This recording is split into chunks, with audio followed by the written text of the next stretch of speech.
नित्यानंद आश्रम से सुबह में 6 बजे झरवाणी के लिए हम निकल चुके हैं। आज 21 नवंबर 2024 सुबह के 6 बजे है और ये कालू ओमकारेश्वर से साथ में है, 2 बार होड़ी में चढ़ चुका है और जो भी सुबह में जल्दी से निकलते हैं उसके साथ चलने लगता है। आज हमारे साथ हो गया है, तो अभी देखते हैं दूसरा ग्रुप अगर हमें कोई क्रॉस करता है तो फिर उसके साथ चला जाएगा। नर्मदे हर।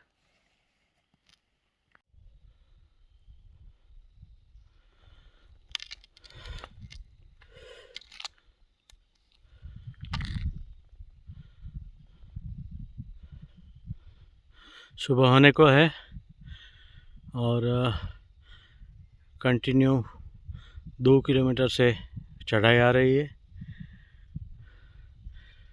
हो सकता है ये टेकरी के बाद फिर एक छोटी टेकरी आए।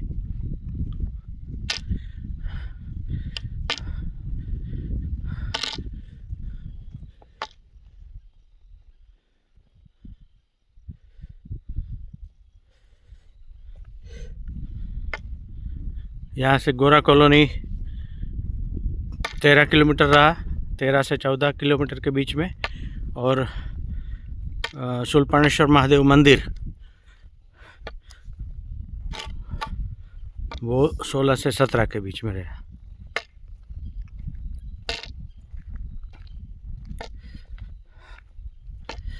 ढलान है अभी,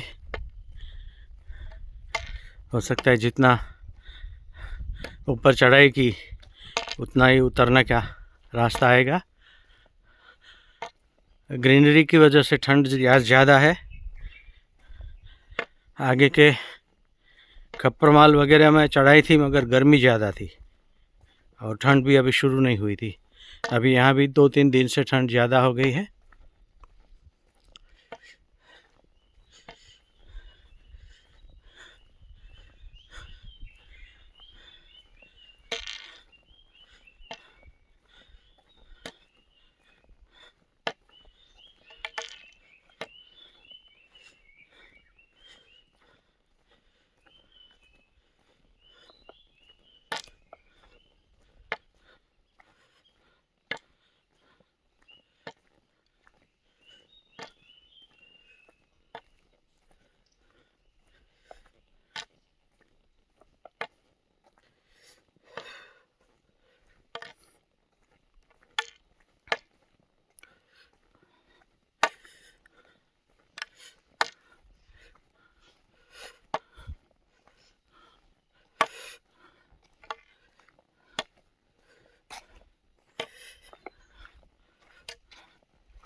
कल हम दोपहर में वडफली गांव में चैतन्य आश्रम में भोजन प्रसाद लिया था, तो वहाँ के महाराज श्री ने बोला था कि आपको आगे कणजी गांव मिलेगा 5 या 6 किलोमीटर पे, वहाँ 2 आश्रम है, वो कहीं भी रुक जाना क्योंकि माथासर का आश्रम आपको लंबा पड़ेगा। तो उसके बारे में मैं बात करूँगा कि किलोमीटर के हिसाब से ये जब चढ़ाई वाली बात होती है तो किलोमीटर के हिसाब से नहीं चल सकते, क्योंकि किलोमीटर के हिसाब से अगर हम ये सोच के चलते हैं कि कल 1 घंटे में 3 किलोमीटर हो जाएगा तो वो वहाँ नहीं हो सकता। और इसलिए हमें प्रॉब्लम ये आया कि हमने बिना रुके खाना खाने के तुरंत बाद हम निकल चुके थे कि माथासर जाके रात्रि विश्राम करेंगे। तो माथासर गांव आने के बाद भी ये आश्रम 4.5 या 5 किलोमीटर दूर है और वो पूरा चढ़ाई वाला और टूटा हुआ रास्ता, तो कपची वाला रास्ता, तो पत्थर की, तो वो चल भी नहीं सकते स्पीड में और लाइट के टॉर्च के सहारे चलना पड़ता है, मोबाइल की लाइट के सहारे चलना पड़ता है। तो इसी की वजह से हम 7:30 बजे वहाँ पहुँचे। तो वडफली से अगर आप खाना खाने के बाद निकलते हैं और आप एकदम स्पीड में चलने वाले, बिना रुके चलने वाले हैं, तो ही माथासर का ये जो नित्यानंद आश्रम है वहाँ का सोच के आप आगे बढ़िए। वरना आगे जो कणजी गांव है वहाँ 2 आश्रम है, 2 में से कोई भी आश्रम में आप रह सकते हैं और रह ही जाना चाहिए, क्योंकि वहाँ पहुँचने में फिर एकदम अंधेरा हो जाता है। हाँ, बाद में पक्की सड़क एकदम आ जाती है, मगर वो लास्ट 2-3 किलोमीटर की, 2 किलोमीटर की। तो ये एक बात आपको बतानी थी कल जो हुआ। और आज सुबह में निकल के अभी हम शूलपाणेश्वर महादेव मंदिर दर्शन करेंगे। नर्मदे हर।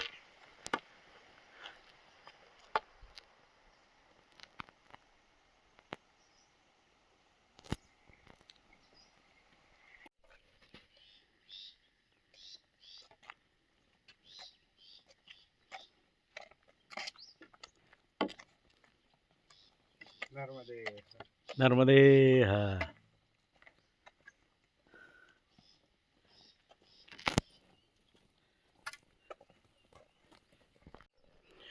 नर्मदे हर।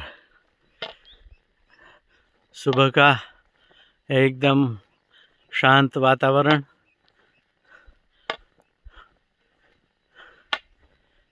धुआं चारों ओर, धुम्मस, फॉग और पक्षी कलबलाहट करते हुए। जैसा कि मैंने अपने हर डिस्क्रिप्शन में, हर वीडियो के डिस्क्रिप्शन में लिखा है कि मैं और निसर्ग भाई नर्मदा परिक्रमा की यात्रा, पैदल यात्रा ओमकारेश्वर से शूलपाणेश्वर तक कर रहे हैं। तो आज शूलपाणेश्वर आ जाएगा और हमारा लास्ट डे इस यात्रा का।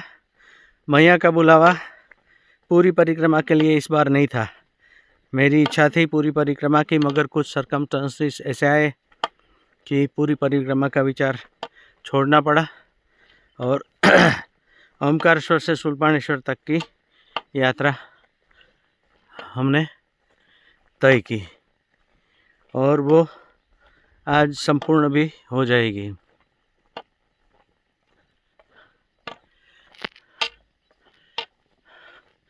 फिर से मैया बुलाएगी तो यहीं से हम हमारी यात्रा आगे शुरू करेंगे।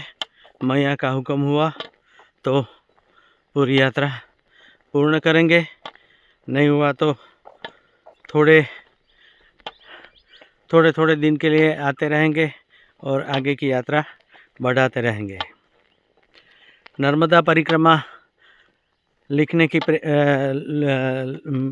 करने की प्रेरणा जिसकी बुक पढ़ के भी ज़्यादा लोगों को होती है अभी, वो अमृतलाल जी वेगड़ जबलपुर के थे, गुजराती थे।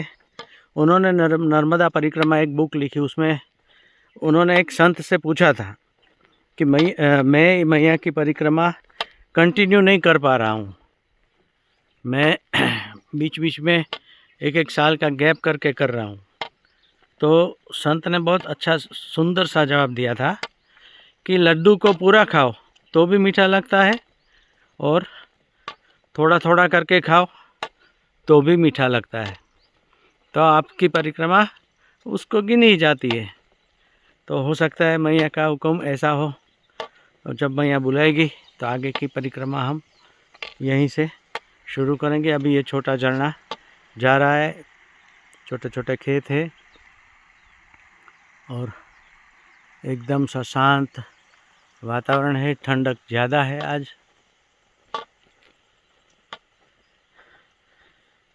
नर्मदे हर।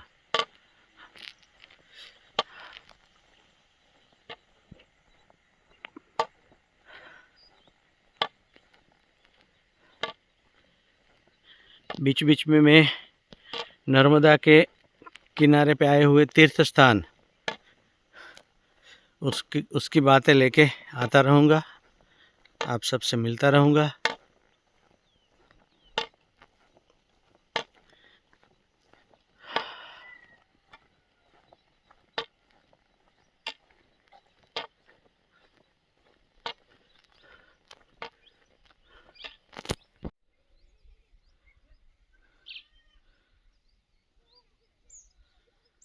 अभी ये चढ़ाई है, ये कसाड़ फड़िया ऐसा बोर्ड है। वहाँ एक ही लाइन पे ऐसे ऐसे ऐसे ऐसे घर, उसको कसाड़ फड़िया बोलते हैं। दूसरा एक रास्ता यहाँ से है, यहाँ तक घर है अंदर तक।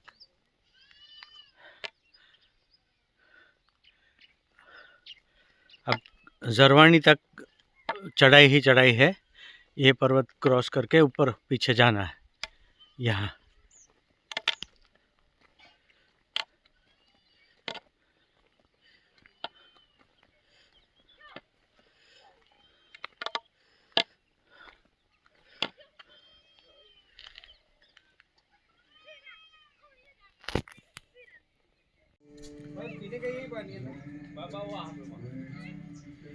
ये गजानन महाराज का आश्रम है माँ नर्मदा परिक्रमा वासियों के लिए।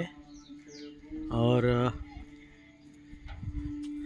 बहुत अच्छा बाल भोग, चाय,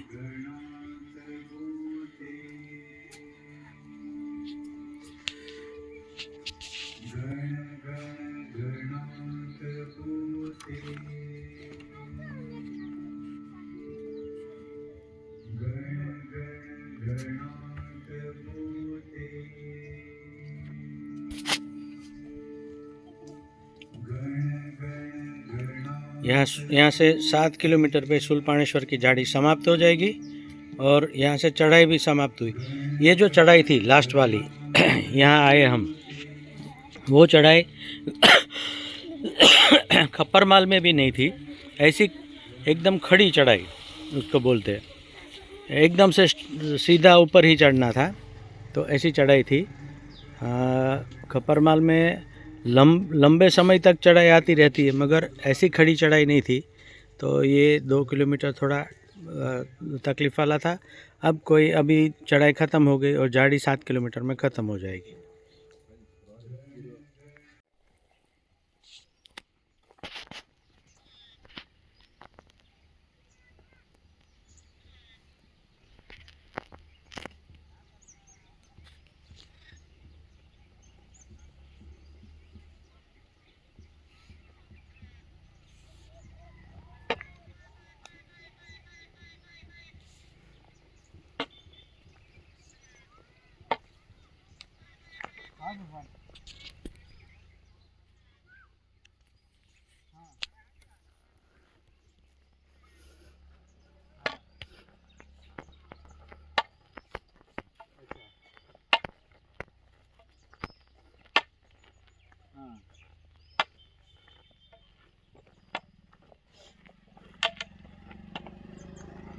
बराबर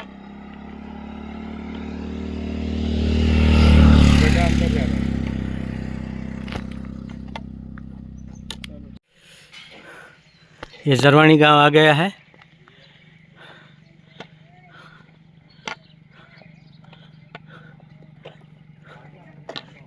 ये प्राथमिक शाला जरवानी की और ये बोर्ड है जरवानी 0 नर्मदे हर।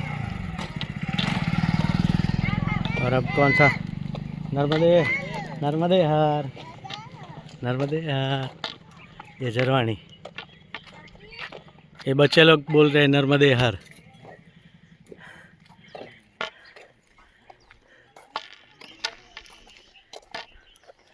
और ये गांव का मंदिर है।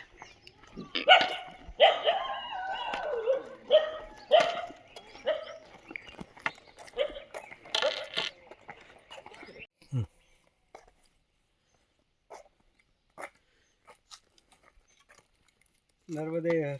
नर्मदे हर। तो एक थोड़ी सी जंगल की बात करता हूँ। तो हमारे यहाँ पे या कोई भी जगह पे कोई भी अगर बड़े पेड़ है जिसके बड़े पत्ते हैं और जो ऊंचाई तक जाते हैं, तो वैसों पेड़ों के पत्तों में आपको इस तरह से ये सब काने काने दिखेंगे। तो ये जो है वो टूट नहीं गया है, उसको एक लीफ ईटिंग कैटरपिलर होता है, उसने खाया हुआ है। तो इससे क्या होता है कि वो कैटरपिलर का पेट भरता है, उसका भी लाइफ साइकिल चलता है। और एक उसका बहुत बड़ा हिडन दूसरा बेनिफिट ये होता है कि जो भी बड़े पेड़ है ऐसे, तो आप कहीं पे भी देखोगे तो जो पत्ते में छेद है वो कैटरपिलर जो खा लेता है, उसके कारण थोड़ी बहुत रोशनी इस तरह से नीचे आ सकती है। अगर बिल्कुल रोशनी नहीं आएगी, अगर वो कैटरपिलर नहीं होगा, तो नीचे की कोई भी वनस्पति है या कोई भी पेड़ पौधे हैं जो छोटे हैं, वो सनलाइट ले ही नहीं पाएंगे, वो उगेंगे ही नहीं। तो ये पूरा एक नेचुरल ऐसा सिम्बायोटिक रिलेशनशिप है के ऊपर से कैटरपिलर का पेट भी भरता है और लीफ में छोटे छोटे इस तरह से बड़े लीफ में छेद होने के कारण नीचे वाली भी पूरी वन सृष्टि ऊपर धीरे धीरे जीवित रह सकती है। तो ऐसी छोटी छोटी चीज़ें जंगल में बहुत क्या कहते हैं इंटरेस्टिंग फिनोमिनास दिखाती रहती है। तो ये आप देख रहे हैं, ये साग का पेड़ है, तो बहुत फेमस पेड़ है, साग का लकड़ा जो यूज़ करते हैं फर्नीचर में, उसका पेड़ है, बड़े बड़े पत्ते हैं और इस तरह से कैटरपिलर ने खाया हुआ है इसको। और ये उसके फ्रूट है, सागवान के बीज। हाँ, तो उसके बीज है सागवान के। आप कहीं भी जाएंगे तो बड़े पेड़ों पे इस तरह से आपको बड़े पत्तों में छेद दिखेंगे, तो वो ना टूटा हुआ है ना उसमें कोई डिफेक्ट है, वो कैटरपिलर ने खाया है उसको। यहाँ से चलाओ चरवाणी के रास्ते से अभी हम आगे गोरा कॉलोनी की ओर जा रहे हैं। तो रास्ते में ये एक आश्रम में तो सभी जगह पे बहुत जगह पे रुके, मगर रास्ते में एक चाय की और नाश्ता की दुकान आती है। और ये चाय नाश्ता वाले बहन जी और ये भाई साहब वो सभी परिक्रमा वासी को बुला के चाय फ्री देते हैं, ब्रेकफास्ट बाल भोजन जिसको करना है वो, और अगर यहाँ रात को रुकते हैं तो घर से बना के खाना ला के भी फ्री में खिलाते हैं। ये कोई आश्रम नहीं है, कोई ऊपर से मदद नहीं मिलती है, वो अपने पैसे से सब कुछ ये करते हैं बराबर। तो ये उसकी सेवा प्रशंसनीय है और मुझे पता था, इसलिए मैंने ये कंफर्म किया। और भाई साहब क्या नाम है आपका? चंदू भाई, नंदू भाई। और बहन जी आपका? सरला। और सरला बहन, ये दोनों कई साल से ये कर रहे हैं। ये कितने साल से ऐसा आप दे रहे हैं सबको? 5 साल हो गए। 5 साल से ऐसे सबको दे रहे हैं। और ये बड़ी बात है, अगर हमारे पास मान लो कि हमारे पास 1 लाख रुपया है, उसमें से 1000 देते हैं, वो अलग बात हुई। और मगर हमारे पास 10,000 रुपया है और उसमें से 1000 देते हैं, तो वो बहुत बड़ी बात हो गई। तो ये ऐसी बात हुई। और ये नंदू भाई को नर्मदे हर कहते हुए मैं खूब खूब धन्यवाद करता हूँ। और सबको पता चले इसलिए ये वीडियो मैं पोस्ट कर रहा हूँ। नर्मदे हर।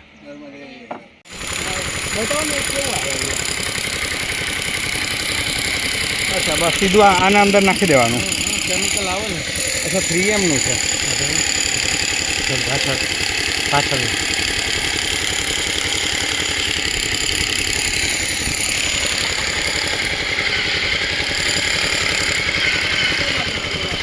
અમે પરિક્રમા યાત્રા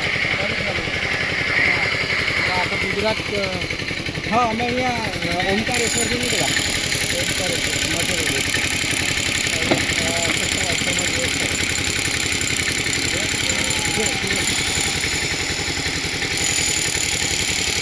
જવાના છે। અહીંયા મંદિર ફૂલવાના છે। रोड में लाइट रिफ्लेक्टर डालने की प्रोसेस हो रही है।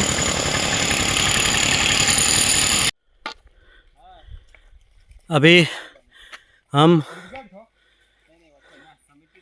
गोरा कॉलोनी 5 किलोमीटर दूर है और रास्ते में ये फॉरेस्ट डिपार्टमेंट के लोग हैं जो बस में से वगैरह कार में से सब लोग बॉटल प्लास्टिक और प्लास्टिक का वेस्ट जो भी फेंक देते हैं वो ये लोग इकट्ठा कर रहे हैं। हमें हमारी नैतिक फ़र्ज बनती है कि कम से कम कार में से या उसमें से ये कचरा न डाले बाहर, क्योंकि ये जंगल को बिगाड़ता है, ये डिग्रेडेबल नहीं है।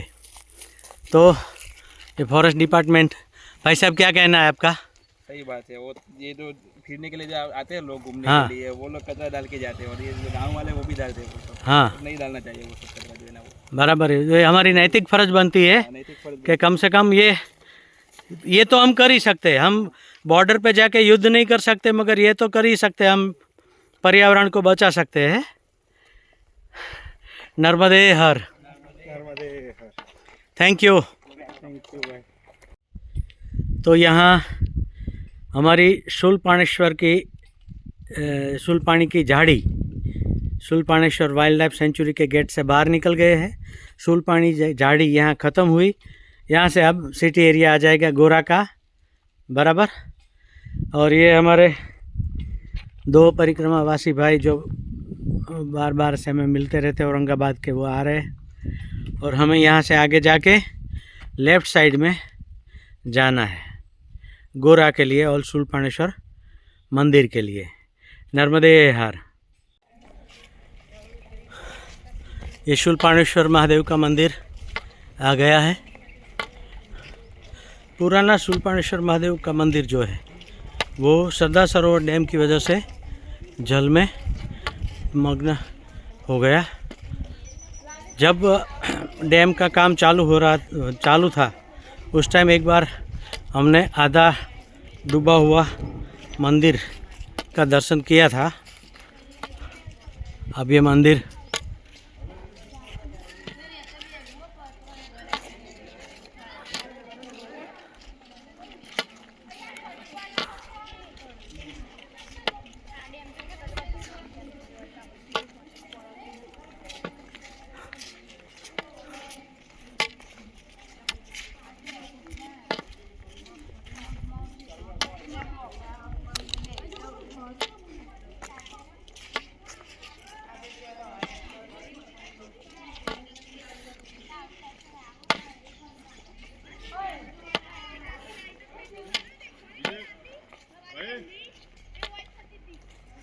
मैया का दर्शन हो गया। मैया का दर्शन करो पहले।